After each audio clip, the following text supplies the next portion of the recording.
Cienījamie klātesošie, paldies, ka jūs visi esat atnākuši. Mums šodien biržā ir ļoti svarīgs notikums. Mums ir preses konference par uzņēmumu Hansa Matrix akciju iekļaušanu biržas oficiālajā sarakstā.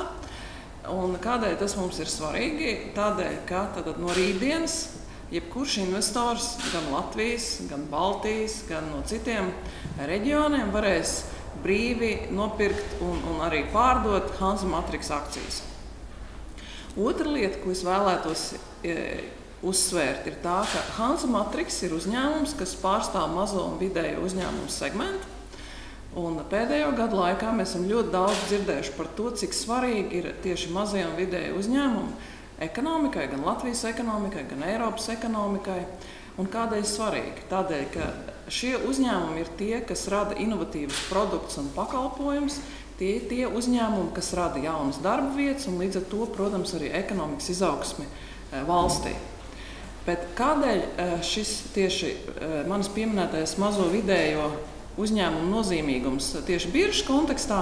Tādēļ, ka Hansa Matrix ar savu kotācijas uzsākšanu biržā parāda to, ka arī mazā un vidējā uzņēmuma, tātad izmēra uzņēmumu var piesaistīt kapitālu biržā, tas ir iespējams, ir investoru interese. Un tas iezīmē arī tādu jaunu posmu priekš mums šajā ziņā. Šodienas preses konferencē mums būs 3 runātāji. Ilmārs Osmanis, Hansa Matrix valdes priekšsēdētājs, Ivars Bergmanis, LHV bankas institucionālo tirgu vadītājs un Mikus Freimans, Everšets Bitāns, konsultants, kurš arī palīdzēja Hansa Matrix šajā kapitāla piesaistes procesā. No sākuma es došu vārdu visiem 3 runātājiem, un pēc tam jums būs iespēja uzdot jautājumus gan šeit visiem klātesot, gan arī, ja būs interesi, varēsiet šos jautājumus uzdot individuāli.